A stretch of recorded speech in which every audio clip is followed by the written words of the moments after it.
Pessoal, todos muito bem-vindos ao painel WW. Estamos na nossa segunda temporada, essa é a nossa quarta edição na segunda temporada e estamos, claro, sempre focados nos acontecimentos que mexem muito com a atenção que as pessoas têm, sobretudo pela política. E o público do painel WW é um público muito focado, muito interessado por política e, evidentemente, está acompanhando, imagino eu, com enorme atenção as publicações de vários órgãos da imprensa. Começaram lá atrás com o site The Intercept, hoje tem associação já com vários outros órgãos da imprensa brasileira que trazem material que foi hackeado de integrantes da Lava Jato. Esses diálogos, sobretudo os que chamaram mais a atenção, entre o então juiz Sérgio Moro e o procurador Deltan Dallagnol, esses diálogos, afinal, dizem o quê?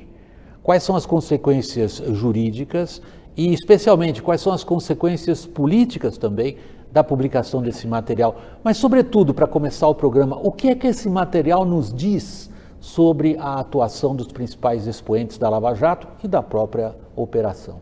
Como sempre, nós temos 3 convidados aqui participando do programa. Vou começar a apresentação deles pelo Carlos Melo, cientista político, professor do INSPER. Está conosco hoje também Ana Lúcia Amaral, aposentada, foi procuradora regional da República aqui em São Paulo. Em 2003, ela atuou na Operação Anaconda, que desarticulou uma quadrilha que negociava sentenças da Justiça Federal em São Paulo. Nosso terceiro participante é Luiz Francisco Carvalho Filho. Ele é advogado criminal, é sócio do escritório Dias e Carvalho Filho, presidiu a Comissão Especial de Mortos e Desaparecidos Políticos entre 2001 e 2004. O Luiz Francisco Carvalho Filho também é colunista da Folha de São Paulo. Carlos Melo, como você é o cientista político na roda, eu vou esperar um pouquinho a apreciação política depois da gente ouvir 2 pessoas que têm como principal atividade profissional, ou tiveram como principal atividade profissional, atuar nesse enorme, indecifrável, vou dizer como leigo, campo do direito. Luiz Francisco, o que acontece com a Lava Jato depois dessas publicações? Que significado você empresta ao que você leu? Olha, eu acho que a gente tem que retroagir um pouco. Eu acho que a Lava Jato exerceu, indiscutivelmente, na minha visão, uma importância política no passado, e ela começa a desmoronar a partir do momento em que o Moro aceita ser ministro da Justiça. Eu acho que faltou a ele a grandeza política de se manter aonde estava. Com isso, ele criou um ar de desconfiança que eu considero perigoso, tá certo? Afinal, ele é o autor da condenação daquele que, entre aspas, seria o principal opositor do presidente eleito. Então, isso não gera o impedimento dele, mas isso eu acho que fere mortalmente a imagem da operação como um todo. E esses diálogos, evidentemente, trazem para o cenário político algumas coisas bastante preocupantes. Não me preocupa, e eu não vejo nada demais na conversa entre procuradores, tá certo? É uma relação de coleguismo, de estratégia, quer dizer, se você hackear a conversa de advogados de defesa, você vai encontrar estratégias, pensamentos, etc. Então, eu não vejo problema. O problema está na relação de proximidade, eu diria promíscua, entre juiz e acusador. Ana Lúcia, deixa eu ver como é que você reagiu à publicação, ao material do qual você tomou conhecimento. O Luiz Francisco assinala 2 pontos na primeira intervenção dele no programa que ele considera essenciais. Um é a natureza política, que resulta em prejuízo à Lava Jato, na interpretação dele, do fato do seu principal condutor ter ingressado na política como integrante do ministério de alguém que disputou, afinal de contas, contra a força política que ele ajudou a condenar ou foi essencial para condenar. O outro é a relação que ele identifica no material publicado de promiscuidade entre aqueles entes que, pela nossa norma legal, não deveriam ter esse tipo de proximidade. E você? Posso começar pelo fim? À vontade. Um programa absolutamente livre. Sobre as mensagens que são atribuídas ao ex-juiz Sérgio Moro e ao procurador Deltan Dallagnol, a mim não causou nenhuma surpresa, nenhum espanto, nenhum desconforto. O juiz, ou então o juiz, oficiava numa vara de lavagem de dinheiro, uma vara especializada. A intervenção do juiz na fase da investigação, ela é maior ou menor, dependendo do delito que estamos a tratar. Há delitos que deixam marca de imediato e até de imediato indica o seu autor. Assalto a uma agência da Caixa Econômica Federal, competência da Justiça Federal. Alguém que é pego embarcando num voo carregando droga amarrado no seu corpo, que é tráfico internacional de droga, competência da Justiça Federal. E nesses casos você já tem de imediato o crime que se constata, explode uma agência, deixa sinais claros, a polícia muitas vezes consegue chegar a um dos autores e daí vai atrás dos demais. Então, quando o inquérito é instaurado, ele já tem assim um bom grau de informação sobre o delito, a materialidade e a autoria. Indícios fortes, como se diz. Já os crimes objeto da Lava Jato, por exemplo, nós entramos no âmbito de análise de contratos envolvendo licitação de uma grande empresa pública, em que participam muitos agentes, seja da empresa concorrente, seja dentro da empresa que oferece o contrato, está atrás do prestador de serviço. São muitos agentes e as formas de se cometer ilegalidades podem ser dissimuladas das mais variadas formas. Tudo pode ter, no primeiro momento, uma aparência legal, mas em função de uma informação que chega ao Ministério Público ou à polícia, exige você ir atrás de informações que eu não posso ficar somente na objetividade daquilo que se está vendo. Muitas vezes se faz necessário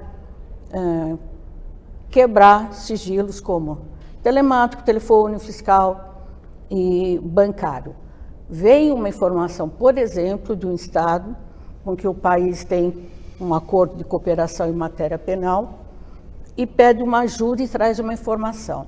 Aquela informação pode desencadear uma enormidade de necessidade de investigação, de busca de maiores dados sobre aquela conta que vem informado, os sujeitos que foram titulares daquela conta, empresas, e isso tudo vai exigir, para a investigação prosseguir, a intervenção do juiz.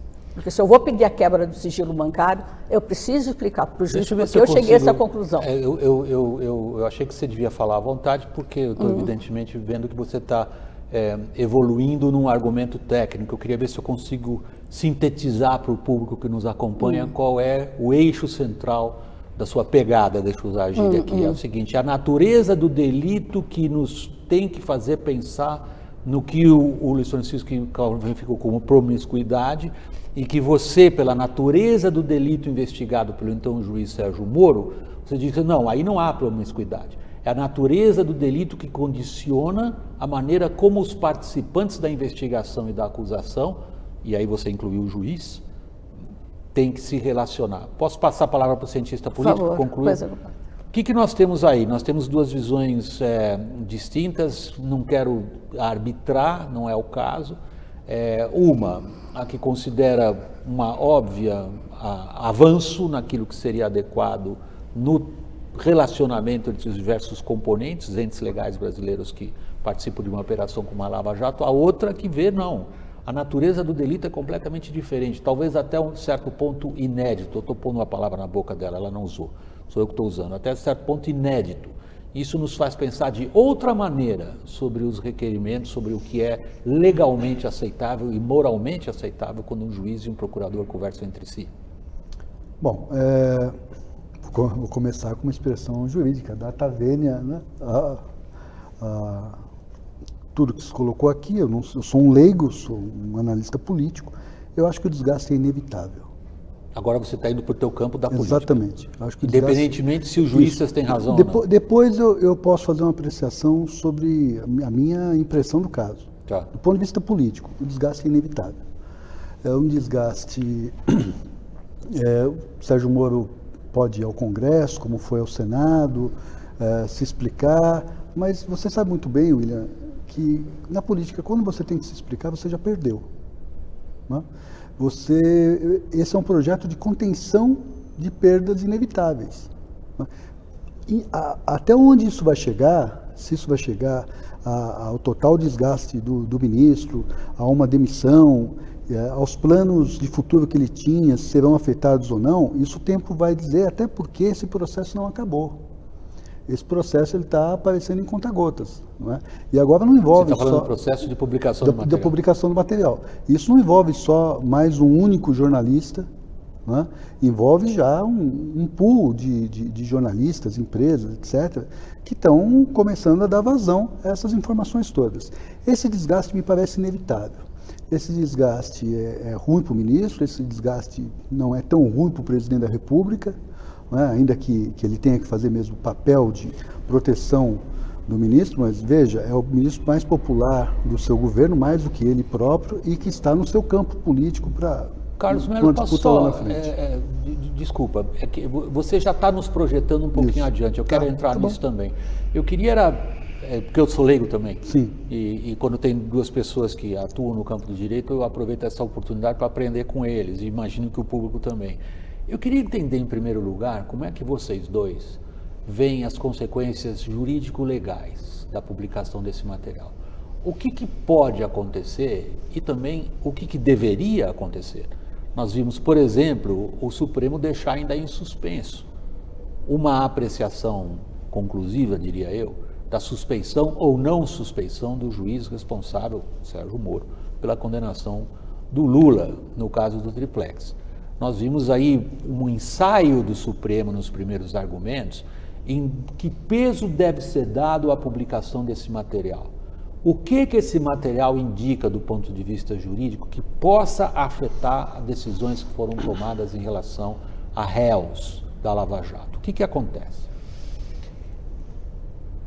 Veja que a pergunta é capciosa, o que pode e o que deve. A sua pergunta é capciosa e eu acho o seguinte, ela vai ser resolvida pela política, não pela questão jurídica.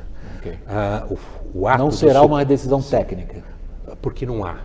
A doutora Ana Lúcia trabalhou na Operação Anaconda, em que pegou o ex-juiz João Carlos da Rocha Matos. Eu arguí a suspeição de João Carlos da Rocha Matos no caso Collor versus Otávio Frias Filho. Vocês lembram um caso rumoroso que aconteceu? Nunca foi julgado, tá certo? Ele tentou em cima do processo. E só para vocês terem uma ideia do que ele fez, ele abre o jornal de manhã e a Folha publicava, entenda o processo, as notas consideradas criminosas são essas. Foi assim, a Folha dá um despacho dizendo o seguinte, a Folha praticou o crime novamente, vista ao Ministério Público o oferecimento de nova denúncia. Quer dizer, um juiz que toma uma iniciativa como essa, eu não consegui, eu arguí, eu não consegui que isso fosse levado adiante. O que aconteceu é que meses depois ele sai de férias ou de licença. O que você está dizendo para o público é que nunca se consegue arguir a suspeição de um juiz. É muito difícil. Tecnicamente é bastante difícil. Mas e você está dizendo outra coisa muito importante, que o juiz, nesse caso, assume o papel de juiz e de acusador. Sim, que é a mesma acusação que se faz ao é Moro. a mesma acusação que se faz ao Moro. Mas a informação não, é... situação diferente, desculpe. Não, mas Desculpe, mas aí é uma questão de visão. Eu acho que é. Agora, o grande problema, e eu acho que aí é que nós temos esse episódio nos joga para duas hipóteses populistas. Isso acho que é o mais grave de tudo. Quer dizer, você ter anulação da Lava Jato. Porque se você fala, isso não é para beneficiar o Lula, porque você tem que pegar o Eduardo Cunha também. Tá certo? Quer dizer, se nós estamos diante de uma conspiração contra o mundo político, etc., praticado pela Justiça Federal do Paraná, isso engloba todos. Então, você imagina o impacto de você ter não apenas Lula, mas Vacari, mais Eduardo Cunha, Marcelo Odebrecht, etc., todos eles tendo sido vítimas de um juiz suspeito. Sim, abriria a porteira para anulação de uma série de isso condenações. teria uma repercussão política, na minha visão, trágica. Ao mesmo tempo, o Supremo Tribunal Federal dizer que as conversas entre juiz e promotor com aquele conteúdo são absolutamente normais, transforma o processo penal judicial no Brasil uma coisa sem precedentes no mundo inteiro, de autoritarismo, de violência, etc.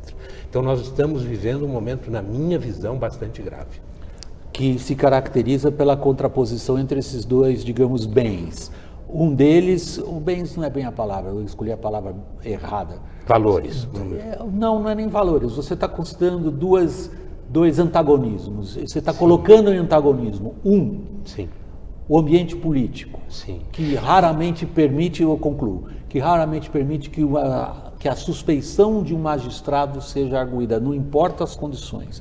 2, você está dizendo, se isto acontecer, de o que as conversas revelam ser referendado, sublinhado, aprovado pelo Supremo, nós estamos numa total subversão do processo legal. Ou seja, Sim. Você não sabe como é que isso vai acabar se decidindo. Sim. Deixa eu, Ana Lúcia, eu vou passar a palavra para você imediatamente depois do intervalo, só para não quebrar seu raciocínio, que eu sei que a pergunta é complicada. Ela é: o que deve acontecer e o que pode acontecer, na sua visão, depois da publicação desse material? Daqui um instantinho a gente está de volta, pessoal. Até já.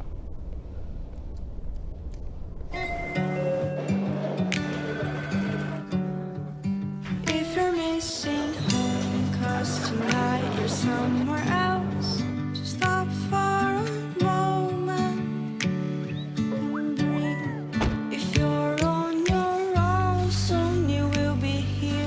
Você viu, pai? Claro que eu vi. TV ao vivo para todos os destinos. Às vezes, é tudo o que você precisa para se preparar para uma reunião importante. Nova Gol, novos tempos no ar. Axé pelô, axé do aê, aô, vamos lá! Que é isso aí?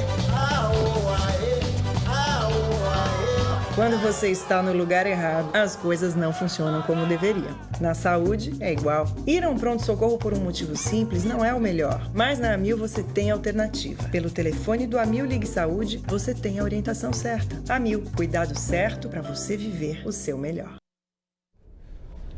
Pessoal, de volta ao painel WW, nós estamos falando de Lava Jato. Ana Lúcia, eu queria reproduzir rapidamente a pergunta que ficou parada lá no final do último segmento, para não perder o tempo da sua resposta. O que na sua opinião, deve acontecer e o que pode acontecer, levando em consideração o conteúdo das conversas já publicadas? Como eu disse anteriormente, o que foi publicado não me causou nenhuma espécie. Especificamente quando o juiz Sérgio Moro fala que chegou ao conhecimento dele alguém que conheceria alguma coisa envolvendo investigados ou pessoas ligadas a investigados. A jurisdição é inerte, ela não pode tomar iniciativa. Muitas vezes eu vivenciei casos em que o juiz me chama e diz o seguinte: olha, me mandaram tudo isso aqui, um bolo de cartinhas. Algumas vezes tinha a ver com o caso, outras vezes estava muito distante, mas isso o juiz ele não pode fazer. Então eu tinha que avaliar o que vinha de informação diante do que eu já conhecia e procurar saber investigar ou isso ou aquilo. E daí eu levava o pleito para o juiz, considerando os dados levantados até aqui, entendo necessário tais e tais providências, porque o juiz ele tem inércia técnica. Entendo que ele fez o que devia fazer e o que eu vi acontecer em outros casos, e nunca me passou pela cabeça que o juiz estivesse dirigindo a minha atuação. Esse é um dado. Quando fala da conversa do juiz, então o juiz Sérgio Moro com o procurador da República, que está na função de coordenador, é bom ficar claro que ele é de uma equipe de umas 14 pessoas, se eu não me engano. Todos profissionais altamente especializados. Alguns deles já tiveram experiências danosas em operações anteriores que foram encerradas e diante de reconhecimento de nulidades nos tribunais superiores. Então, são profissionais que aprenderam onde dá errado e trataram de se organizar para fechar os possíveis furos por onde passam as nulidades. Há um outro comentário que teria feito sobre a atuação de uma procuradora numa audiência. Há profissionais e profissionais. Tem uns que têm mais pendão para atuar, fazendo pesquisa, analisando o documento, e outros se dão muito bem em explorar fatos diante de ou de um réu ou de uma testemunha. Ele eventualmente achar que talvez um procurador ou procuradora não tivesse se desempenhado como outros costumam fazer, também não acho que isso interfere na atuação do Ministério Público. Repito, é uma equipe com 14 ou mais procuradores, cada um com a sua compreensão dos fatos, dos documentos, que trabalham em conjunto, porque é muita informação. Ana Lúcia... Então, não dá para dizer que o juiz estava dirigindo a operação toda naquelas conversas. Seguindo a linha do seu raciocínio, eu só posso concluir que o Supremo, se agir corretamente, não poderia declarar a suspeição do Sérgio Moro. A suspeição Na do sua juiz, visão. Porque essa suspeição foi alegado N vezes em inúmeros mandatos de segurança. Mas é o que está para ser julgado. Mas esses fatos foram levados sucessivamente aos tribunais superiores. O TRF já analisou a matéria objeto de habeas corpus. O Superior Tribunal de Justiça já apreciou, então chegou ao habeas corpus agora perante o Supremo Tribunal Federal.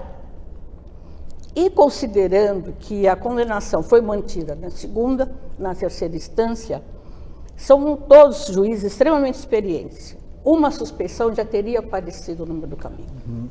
Carlos, vou deixar um pouquinho o nosso lado político entre você e eu, porque eu queria ver as duas visões de quem opera no campo do direito. Quer dizer, o material publicado, na sua opinião, não poderia levar o Supremo a declarar a suspeição do Moro. Deveria levar o Supremo a declarar a suspeição do Moro? Olha, é difícil dizer porque a suspeição ela tem que ser analisada dentro do caso concreto. Foi o que você mencionou na sua outra resposta. Dentro do caso concreto. Então, eu acho que não é meu papel dizer se deve anular ou se não deve anular. Quer dizer, eu estou trazendo uma... Deixa eu reformular a pergunta, então. Oferece elementos substantivos a ponto de eventualmente levar os ministros a declarar a suspeição? Eu acho que o que vai formar... Aí a gente... Aí tudo bem. Mas você colocou bem a questão. Eu acho que, aparentemente, nós temos... Eu não preciso dizer a vocês que juízes são escravos da sua própria convicção ideológica e etc. No caso, os juízes, você está falando não do Moro, mas do Supremo. De todos. De todos. Okay. Tá? Estou dizendo de todos. Você está dizendo que são seres humanos. São seres humanos. Então, nós temos um ambiente que está assim definido. Nós temos 2 juízes do Supremo que não vão declarar como é que chama? A suspeição de Moro em nenhuma hipótese. Nem se aparecer uma frase a mais absurda do mundo. E você tem 2 ministros que eu diria a você bastante sujeitos a considerar a existência dessa suspeição. Então, eu diria que nós vamos parar nas mãos do ministro Celso de Mello. O decano. O decano, que é um belíssimo juiz, um homem de uma formação bastante consistente do ponto de vista técnico. O que vai depender em relação a isso é o crescimento dessa onda política, que pode se esvaziar ou pode se aumentar. Aí você podia passar a palavra dele. Político. De que maneira você avalia que a atmosfera política influenciará uma decisão do Supremo em relação à suspeição do ex-juiz Sérgio Moro? Como tem influenciado há muito tempo. Mas de que maneira nesse caso? Né? Eu acho que tem um... Eu sei que eu estou sendo muito chato, obrigando você a fazer uma previsão, como é que o Supremo vai votar. Tem elementos aí que vão crescendo. Né? O que se nota, um leigo, mas que olha para a política, percebe isso, é que quando foi arguída a suspensão lá atrás, você tinha um determinado entendimento completamente diferente de hoje. é a revelação desses diálogos que precisam, sim, ser comprovados, mas a revelação desses diálogos coloca um elemento novo na jogada. Não é? Se lá atrás outros juízes avaliaram que não havia suspeição, não havia os elementos que tem hoje. Não é? Por exemplo, William, nós nos conhecemos há muito tempo, nós trocamos na nossa vida toda pouquíssimos WhatsApps. Não é? Será que esse é um método politicamente correto de diálogo entre o juiz e a acusação? Não sei, o que vocês... A paridade, mas outro ponto, a paridade de armas, expressão que eu aprendi agora, né? A paridade de armas entre a defesa e a acusação, a defesa foi tratada da mesma forma. Então, esses elementos todos chegam na opinião pública, aos poucos. É claro, o doutor Luiz Francisco tem... Não me chame de doutor, não, senão eu fico constrangido. Luiz Francisco tem uma percepção de que a sociedade está muito dividida mesmo. Há aqueles que são lava-jato, futebol clube, e jamais admitirão que há, pelo menos a meu juízo, vícios de processo, e há aqueles que vão se aproveitar de eventuais vícios de processo para jogar água do banho junto com a criança pela janela e, portanto, desqualificar toda a Lava Jato. Nós estamos num problema político clássico, onde você chegou a um empate e precisa de uma arbitragem, literalmente. Não é? O que você não pode é passar por cima da lei, você não pode passar por cima do processo legal, porque se você fizer isso, aí nós voltamos para o campo da política, você passa por cima do Estado de Direito, você passa por cima do nosso pacto democrático. E isso me parece muito grave. Esse processo não pode ser, pelas autoridades, avaliado dentro dessa expectativa de torcidas, porque haverá os a favor e os contra. Bom, mas é onde nós estamos. Isso, é onde nós estamos, mas não pode. Nesse sentido, repousa sobre o decano uma responsabilidade terrível. Ele vai se influenciar pela pressão da sociedade ou não? Nós já tivemos debates no Supremo em torno dessa questão. Você deve se lembrar de um debate já de alguns anos entre o ministro Marco Aurélio de Mello e o ministro Luiz Roberto Barroso. Onde eu abro sim o jornal todo dia e quero saber a opinião. Agora, o grande problema é que você tem 2 jornais para você abrir, tá certo? Quer dizer, você não tem 100%, não tem 50% de cada lado, mas você tem 30% de cada lado e sobra nesse meio as pessoas que estão torcendo para que estejam assistindo a gente, tá certo? Que não fazem parte de da torcida oficial.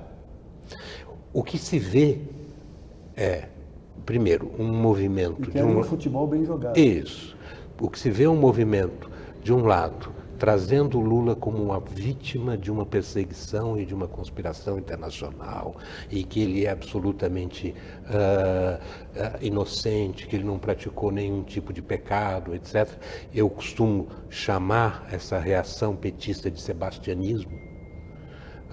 E você tem do outro uma outra manifestação populista, que é a do Bolsonaro, quer dizer, de ir no jogo do Flamengo, botar a camisa no Moro, dizer que ele é um patrimônio da nação, etc. Então, esse é o problema que nós estamos... Ana Lúcia, deixa eu voltar.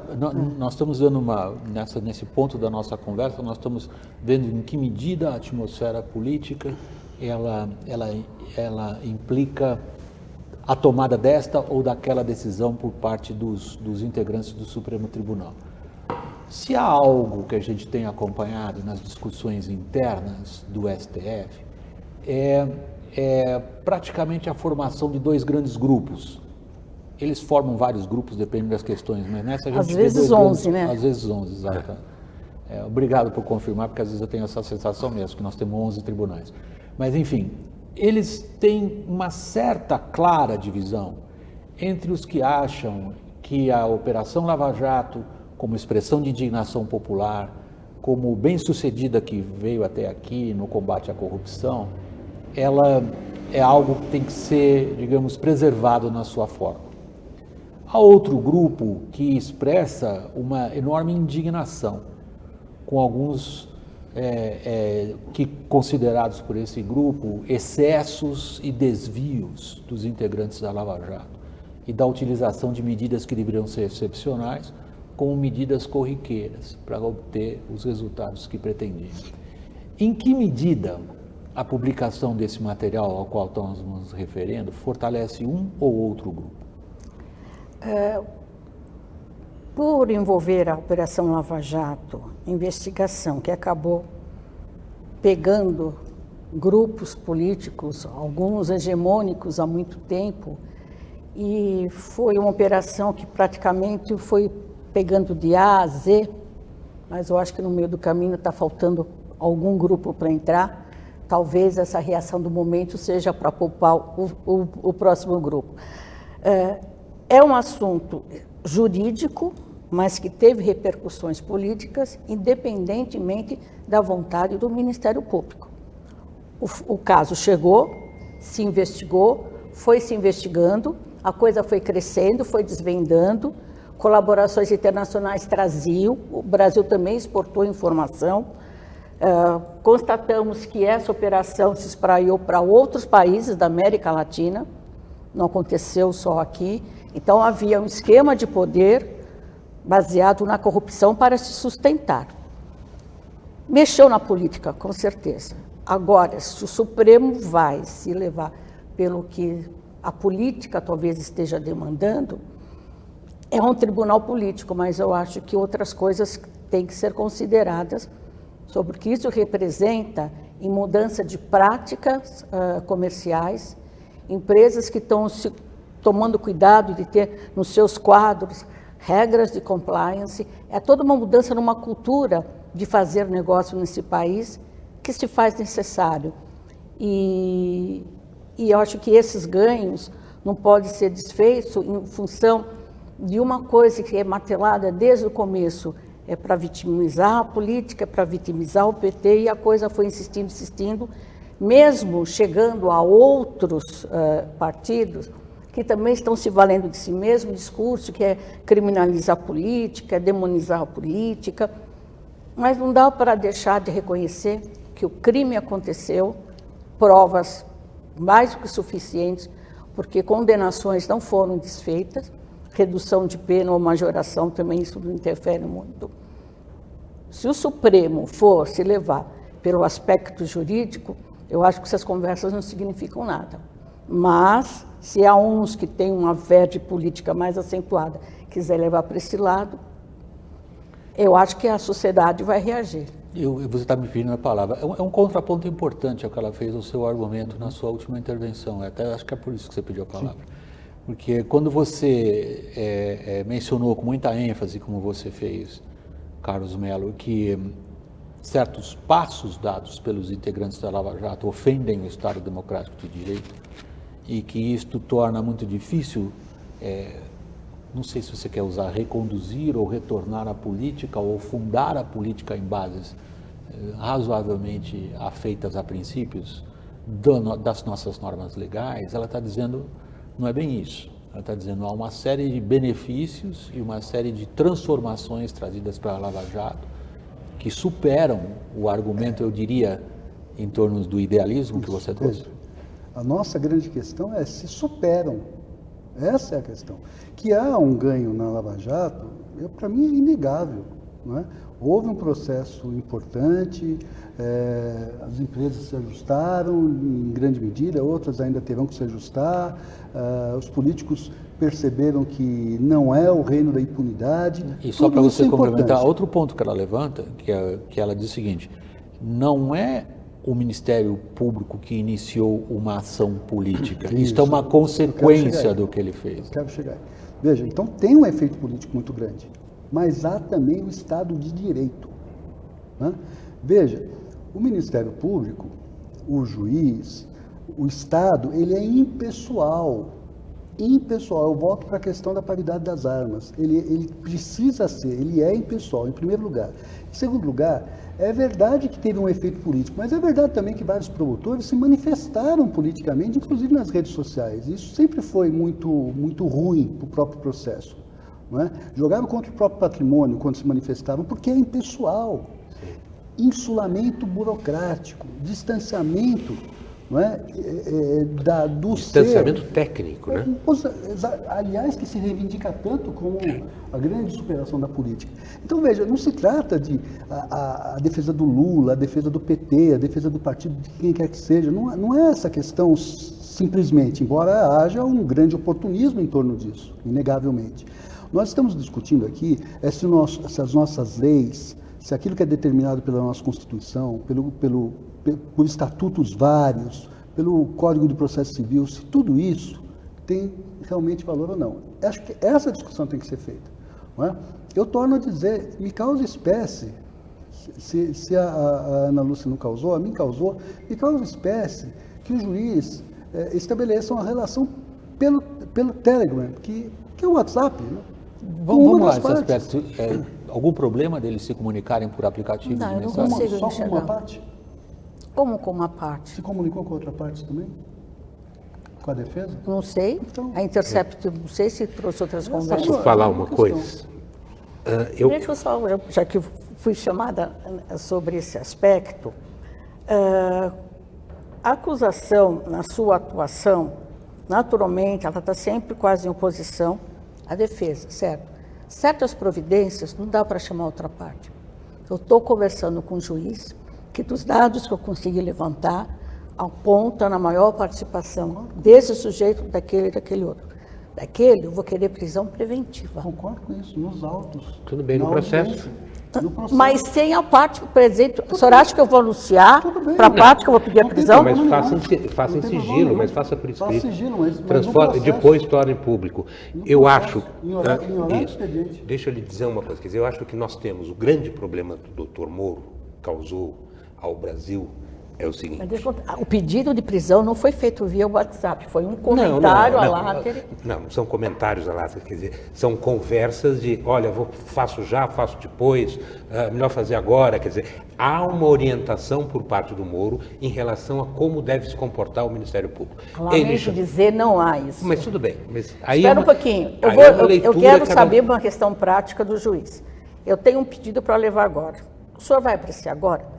Agora eu não vou apreciar. Vou apreciar de manhã. Isso não tem problema, mas, então, mas é tudo isso bem, que veio à não, tona. tem mais coisa. Mas enfim, eu acho que não é o papel da gente, quer dizer, acho que cada um tem a sua própria convicção. Eu estou lendo o que está lá. Eu também estou lendo o que está lá. Agora, o que eu acho? Doutor Moro, o grande pecado do doutor Moro é o seguinte: juiz deve não apenas ser honesto, ele tem que parecer honesto.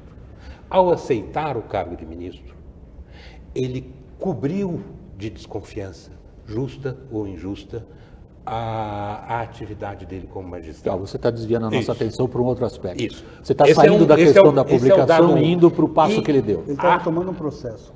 Agora, a partir do momento em que isso, além disso, revela-se que ele tem uma relação, entre aspas, consultiva, isso varia o grau. Posso fazer um trocadilho? É um pouquinho irônico, mas minha intenção de forma alguma é ofender você. É mais ou menos como Lula foi condenado pelo conjunto da obra, Moro teria de ser condenado pelo conjunto da obra. Não, eu não diria que tem que ser condenado pelo conjunto da obra. Eu acho que ele criou um problema político, tá certo? Que não existia, tá certo? Para que ser ministro do Bolsonaro, tá certo? Quer dizer, eu até escrevi sobre isso, quer dizer, que tipo de pessoa tem a aspiração de ser ministro da Justiça do Bolsonaro, que vive com um miliciano, defende a tortura, o armamento, a violência policial, quer dizer, a antítese de qualquer pessoa que preze a justiça do Ministério com letra maiúscula. Eu não tenho procuração nem mandato para defender ninguém de governo algum. A minha posição como jornalista é da mais absoluta independência que eu possa manter. Mas fazendo o papel de advogado do diabo em relação ao passo do Moro, há uma outra maneira de ver a entrada dele no governo, que é a seguinte: veja, o Moro é encarado, com razão aliás, como um dos expoentes de uma campanha que, para mal ou bem, destruiu boa parte do sistema político brasileiro. Não que não merecesse ser destruído, mas é uma das consequências. Ao dizer às pessoas, como ele fez, eu, Moro, que ajudei a perseguir esta política, virei político, ele está, de certa maneira, dando um sinal positivo. Ele está dizendo o seguinte: há saída pela política. Vamos ingressar na política e, através dela, fazer alguma coisa. A ação dele anterior. Há saída pela política, mas há a justiça. A saída pela política ela não pode ser feita ao arrepio da justiça. Os meios não se deve cometer crimes para combater crimes. Mas o aspecto que o Luiz Francisco estava mencionando era outro. Ele estava dizendo, ele se torna ministro da Justiça de um determinado grupo político, claro, é de um determinado grupo político. Qualquer que fosse. Nesse aspecto, eu discordo do Luiz Francisco. Ele fez uma escolha. Ele fez uma escolha. Podemos aprovar, lamentar a escolha dele, etc. Tal. Ele fez uma escolha. Até ali, está no campo das escolhas que políticas que ele fez. É legítimo. Né? Podemos ter restrições ao governo, tudo, mas é legítima a escolha que ele fez. Causa mal-estar? Causa mal-estar, por conta de todo o histórico. Vamos lembrar do episódio? Vocês lembram que assumiu como chanceler do presidente Collor o presidente do Tribunal Superior Eleitoral, Francisco Rezec? Isso é confortável no Brasil? Não é confortável e causa mal-estar. Agora, eu acho que é mais sério o que veio a público depois. Me causa, sim, espécie. Não me causa espanto. Não é porque no Brasil não existe mais cisne branco, é só cisne negro que existe no Brasil. Então, o extraordinário não espanta mais. Agora, estabelecer essas relações, eu não acho que seja bom para o país. Se nós vamos estabelecer um outro tipo de direito, sei lá, o direito anglo-saxão, né? Nós temos que fazer isso na lei, não é na marra. Por enquanto, o nosso direito, nosso pacto de justiça, a nossa ideia de arbitragem está em torno da lei, que tem um processo. Isso eu acho fundamental. Posso voltar no último segmento do programa com essa questão? Claro. Isto é um princípio, é quase um idealismo da nossa parte. Eu queria examinar em que medida nós estamos numa grave, diferença entre o que a gente acha que são as bases de funcionamento e o que na prática tem sido o funcionamento tanto do sistema judiciário quanto do sistema político. O nosso intervalo é bem rápido. Até já.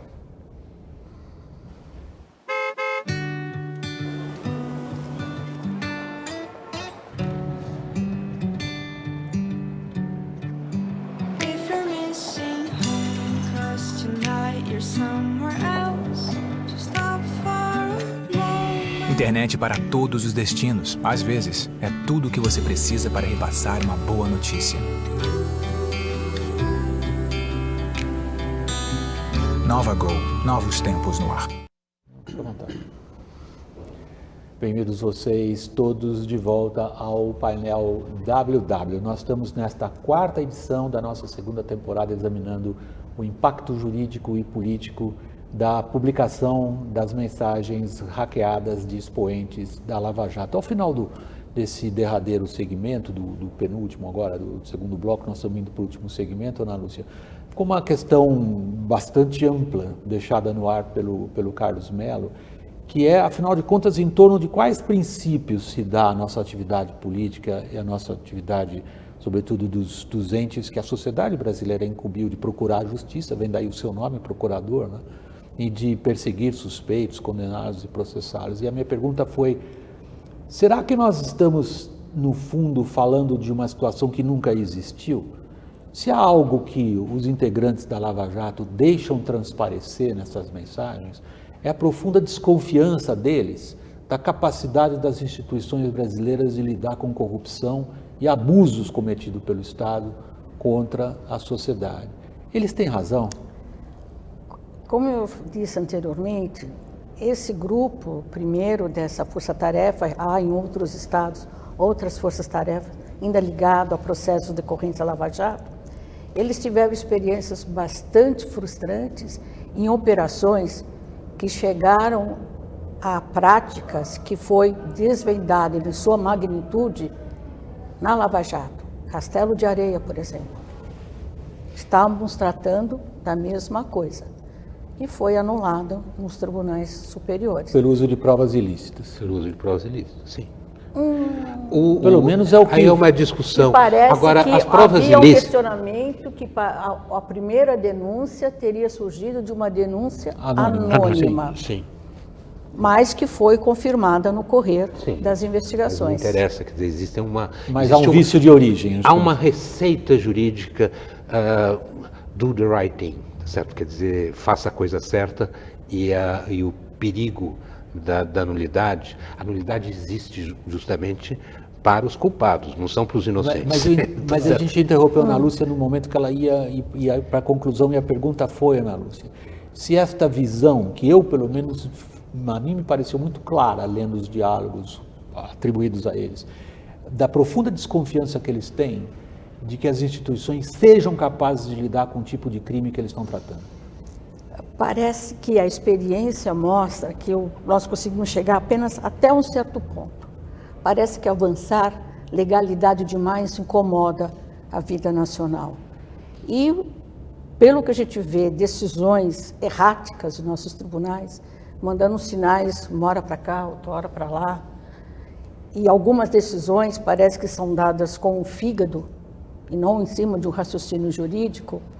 Então, quem está nesse ambiente, no dia a dia, vê com uma certa desconfiança. A gente insiste, se eu puder falar um pouco de minha experiência profissional, eu me aposentei não porque eu estivesse cansada da atividade, é que uma hora a gente cansa de dar murro e ponta de faca. Processo de suspeição de juiz, você mencionou um que nunca foi julgado. Igual a esse, há inúmeros. Sim. No Supremo Tribunal, há pedidos de suspeição que nunca são apreciados. Então, algumas práticas são mantidas porque decisões sobre esses assuntos nunca chegam, nunca vêm a lume. Em outras palavras, agora, ela está dizendo o seguinte... Desculpa, Carlos, mas, por favor. Eu só gostaria de dizer, eu acho que você tem absoluta razão no que você está dizendo, e a frustração é enorme.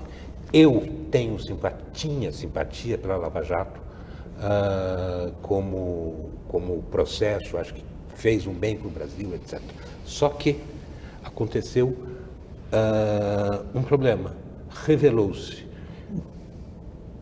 a existência de uma relação de proximidade entre acusador e juiz que não é bonito para o processo. Desculpa, Luiz Francisco, na atividade criminal a gente senta tardes inteiras do lado de um juiz.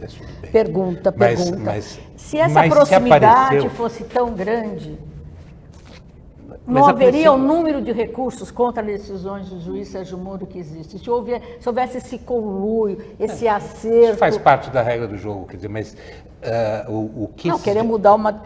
O juiz Sérgio Moro, à época, fixou uma sentença, no caso aí do triplex da tanta polêmica. O Ministério Público recorreu, aumentou a pena. Sim, mas isso não quer dizer... A defesa recorreu, o STJ reduziu a pena. Sim, isso faz parte da... Agora, para que esse conluio entre o juiz Sérgio Moro e o Deltan Dallagnol, que é mostrado como dois seres superpoderosos, desse certo, precisaria, quando a gente diz brincando, conversar com os russos. Como é que atuou o Tribunal Regional Federal da 4ª Região? Como é que atuou o Superior Tribunal de Justiça? E quem leu a sentença, eu li denúncia, li sentença, assisti depoimentos, que hoje é tudo público. Na sentença, o juiz narra quantos habeas corpus foram interpostos, alegando a suspeição dele. Então, as defesas, não só do ex-presidente Lula, mas todas as defesas dos réus nesse processo, também levaram cada questão que foi debatida. Agora vão levar de novo e vamos discutir isso. Todas as questões foram levadas para o Tribunal Regional Federal da 4ª Região, que replicaram no Superior Tribunal de Justiça. Então, todo o processo ele foi prescrutado, foi vasculhado por vários agentes durante muito tempo. Tem muita coisa que não está no processo. Esse é o problema. O meu reclamo. Me parece que esse é o problema.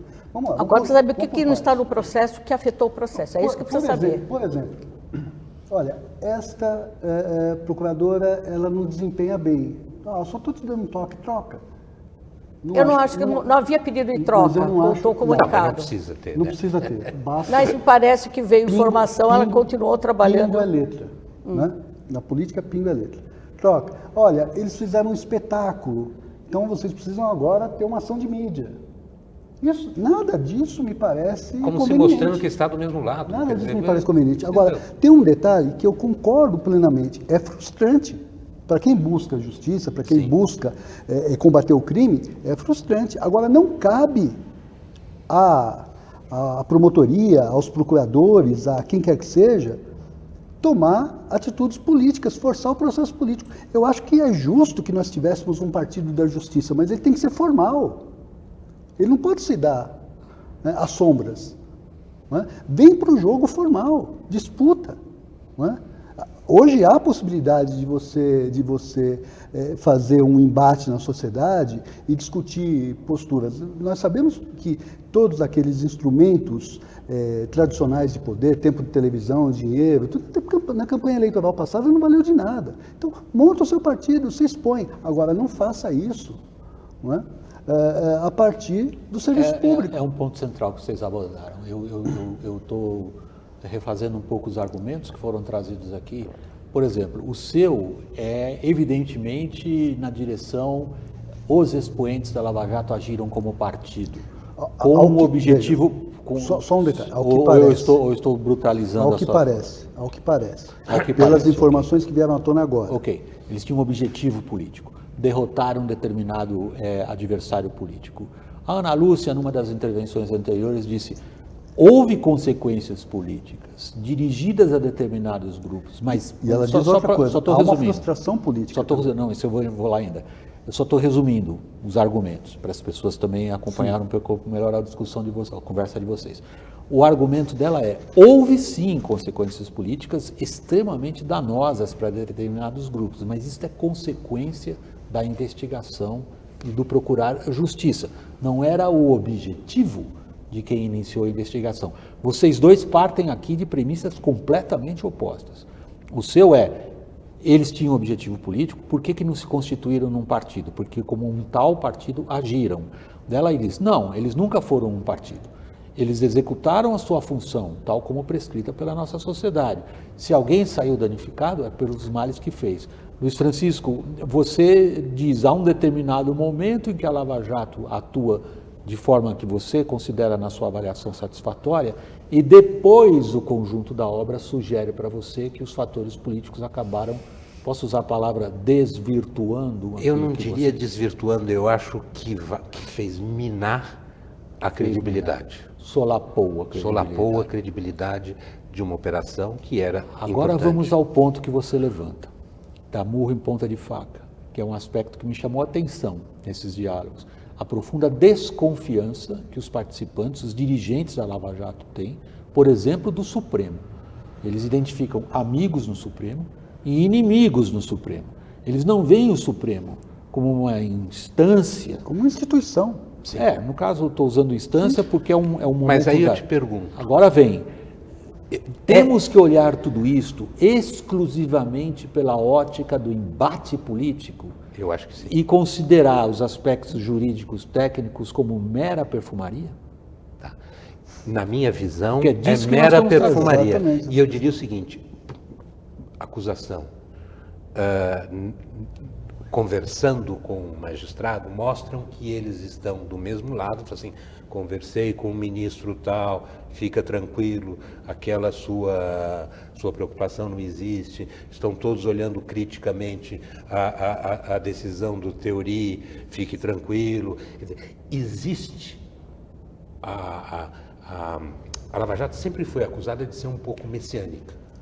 Um pouco não, bastante. Bom, sim, então eles enxergam juízes bons são aqueles que o apoiam e juízes maus... Se a gente considera a Lava Jato expressão de um certo messianismo, isso está lá na raiz do Ministério Público, porque o Ministério Público se considera um agente político da lei. Ele se considera quase como um quarto poder, né? Que ajuda a defender uma sociedade que ele, Ministério Público, enxerga incapaz de se defender. Eu sei, mas, doutora Ana... Há leis que dizem que sociedade hipossuficiente. Sim. Sim. Mas não foi o Ministério Público que fez o texto legal. Não, mas ele abraçou isso com muito entusiasmo. Sim. A ideia desse papel dele é um E é papel extrapolítico. E é um papel extraordinário. Extrapolítica no Deixa eu sentido fazer técnico. uma O papel do observação. Ministério Público é extraordinário, eu acho que não se confunde. Eu acho que há aí esse messianismo não precisa existir. Eles podem agir do ponto de vista técnico. Eu vou dar um exemplo. A Constituição estabelece 3 modalidades de prisão: preventiva, provisória e em flagrante delito. De repente começa a aparecer, não foi criação da Lava Jato, mas a Lava Jato usou isso, condução coercitiva de todo mundo. Isso é privação da liberdade, isso é crime em qualquer lugar do mundo. Tá certo? Quer dizer, você não pode prender uma pessoa por 2 horas, ou por 3 horas, ou por 3 dias, ilegalmente. Isto é crime. E nós fomos tolerando isso durante meses e anos. Isso é uma barbaridade. Eu acho que a gente vai chegando... Estou acabando o programa também. A condução coercitiva não foi inventada pelo juiz da Lava Jato. Não, mas, desculpa, condução coercitiva não cabe, ela existe no Código de Processo Penal para pessoas que não atendem a uma notificação. Quer dizer, não é para isso. Né? Perdão, Carlos Melo, por favor. Olha, vamos lá. Numa sociedade como a brasileira dos últimos anos, altamente dividida, embora haja ali uns 40% que não seja nem de um time nem de outro. Se for 40 tá bom, hein? E olha embasbacado, e olha, veja, 147 milhões de eleitores, né? 40 milhões em torno disso simplesmente não votou. Sim. Né? Mas vamos lá. Você tem uma sociedade dividida. Quem é que vai arbitrar esse conflito? No limite... Não existe essa figura. Veja, mas é o nosso pacto, porque senão a gente vai para a guerra de verdade. É aí que eu volto ao meu ponto anterior. Esse nosso pacto existe na cabeça nossa aqui, não existe na realidade. Sim. E por isso que eu responsabilizo Moro politicamente. Às vezes você tem que recorrer ao formalismo para preservar a sociedade. Deixa eu voltar então para arredondar o programa, para fazer a última pergunta a vocês.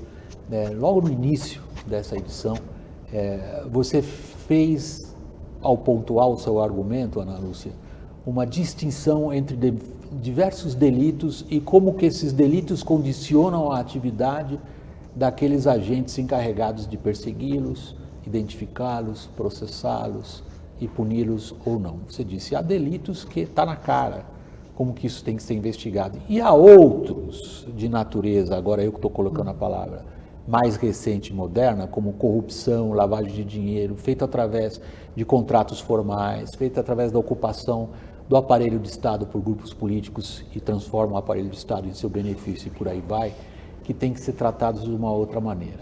Agora vem a pergunta. Se esses delitos são, como parecem ter sido, a expressão da atividade de um grupo político, não haveria então outra maneira de tratá-los, a esses delitos, e persegui-los, que não fosse também através de uma atividade política, Sim. como a Lava Jato estabeleceu? A investigação, como a gente diz no popular, a gente atira no que viu e acerta no que não viu. Quando começou a Operação Lava Jato, as primeiras prisões foram de diretores da Petrobras. Um deles foi preso, entrou com habeas corpus no TRF4, foi mantida a prisão, STJ mantida a prisão, no Supremo solta. O ministro relator era o ministro Teori Zavascki. Solto em liberdade, quer dizer, não em liberdade porque ele continuava sendo investigado, o que faz essa pessoa? Procura destruir provas, ele ainda era monitorado, porque ele ainda era investigado, e tenta movimentar uma conta fora do país. Isso revelou a necessidade da manutenção daquela pessoa presa. E assim aconteceu em outros casos. Prende alguém vem e diz, eu quero fazer delação premiada. Para começo de conversa, eu vou devolver 90 milhões. Não sei se eram de dólares ou de... Eram dólares. Dólares, que milhões. Eram dólares. Ele era um gerente do departamento. Para mim, isso não cabe na minha Muito calculadora. dinheiro, muito dinheiro. É muito E dinheiro. vem contando detalhes, daí o Ministério Público vai puxando, porque fala, fez delação para ter redução de pena. Não, a delação só sai mesmo se contar coisa consistente com prova, não é só para contar uma historiazinha, não.